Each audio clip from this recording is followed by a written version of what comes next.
Ano ang kapalaran mo ngayong araw ng Biyernes, May 10, 2024?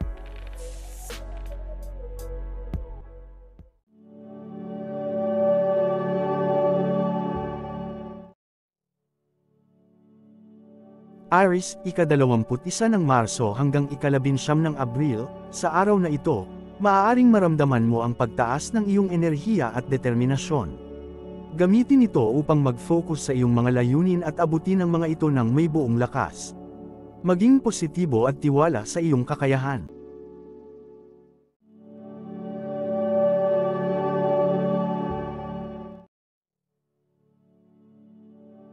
Taurus, ika-20 ng Abril hanggang ika-20 ng Mayo, ngayon, pagtuunan mo ng pansin ang pagpaplano at pagtatakda ng mga bagong layunin. Iwasan ang pagiging sobrang matigas sa iyong mga desisyon at maging bukas sa mga bagong oportunidad. Maging determinado ngunit huwag maging masyadong makulit.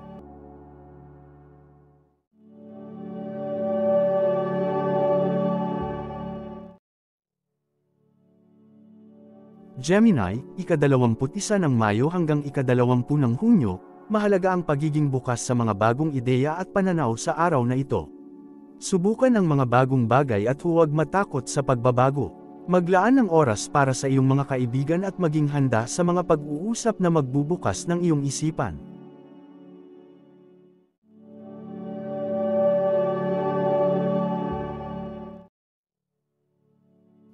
Cancer, ika-21 ng Hunyo hanggang ika-22 ng Hulyo, sa araw na ito, magbigay ng oras para sa iyong sarili at ang iyong pisikal na kagalingan. Makinig sa mga pangangailangan ng iyong katawan at isipan. Maging mapanatag at magpahinga kung kinakailangan. Iwasan ang sobrang pag-aalala at magtuon ng pansin sa mga positibong aspeto ng buhay.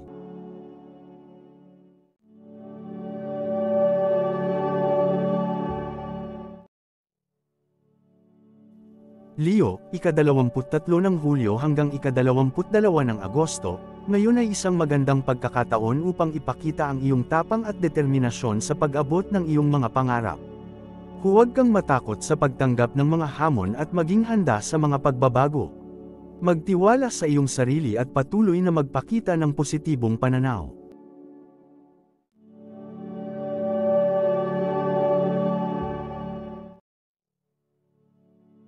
Virgo, ika-23 ng Agosto hanggang ika-22 ng Setyembre, sa araw na ito, pagtuunan mo ng pansin ang iyong mga layunin at kung paano mo ito makakamit. Gumawa ng malinaw na plano at gawin ang mga hakbang na kinakailangan. Iwasan ang sobrang pagiging kritikal sa iyong sarili at magtiwala sa iyong kakayahan.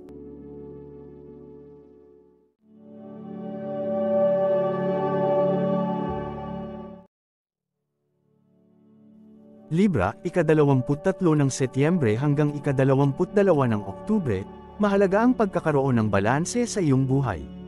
Pagtuunan mo ng pansin ang iyong sarili at ang iyong mga pangarap, ngunit huwag mong kalimutan ang mga responsibilidad sa trabaho at sa pamilya. Maglaan ng oras para sa kaligayahan at pampalakas loob.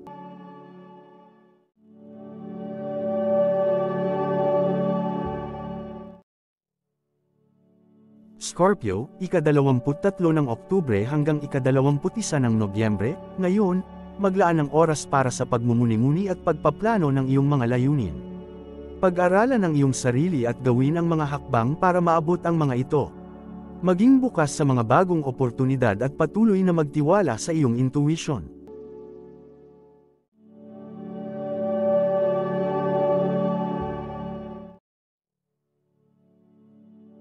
Sagittarius, ika-22 ng Nobyembre hanggang ika-21 ng Disyembre, sa araw na ito, maglaan ka ng oras para sa iyong personal na pag-unlad at paglago. Gumawa ng malinaw na plano at gawin ang mga kinakailangang hakbang para maabot ang iyong mga pangarap. Huwag mong hayaang hadlangan ka ng takot at patuloy na magpakita ng tapang.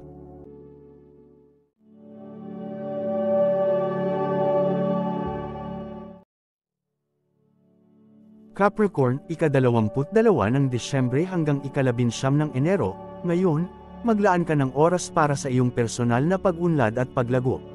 Subukang maging mas maayos sa pagharap sa iyong mga responsibilidad at gawin ang kinakailangang hakbang para maabot ang iyong mga layunin.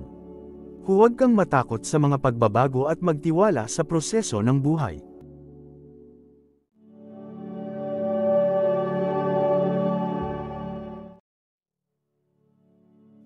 Aquarius, ika-20 ng Enero hanggang ika-18 ng Pebrero, ngayon ay isang magandang araw upang maglaan ng oras para sa iyong personal na pag-unlad at paglago.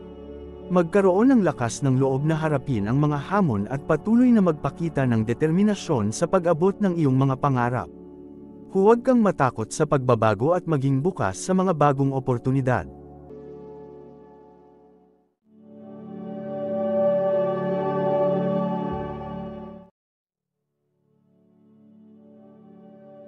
Pisces, ika-19 ng Pebrero hanggang ika-20 ng Marso, mahalaga ang pagtitiwala sa iyong sarili at sa iyong mga kakayahan. Maglaan ng oras para sa iyong sarili at pag-isipan ang iyong mga pangarap at layunin. Huwag mong hayaang hadlangan ka ng takot at pag-aalinlangan. Magtiwala sa iyong kakayahan at patuloy na magsumikap para sa iyong mga pangarap.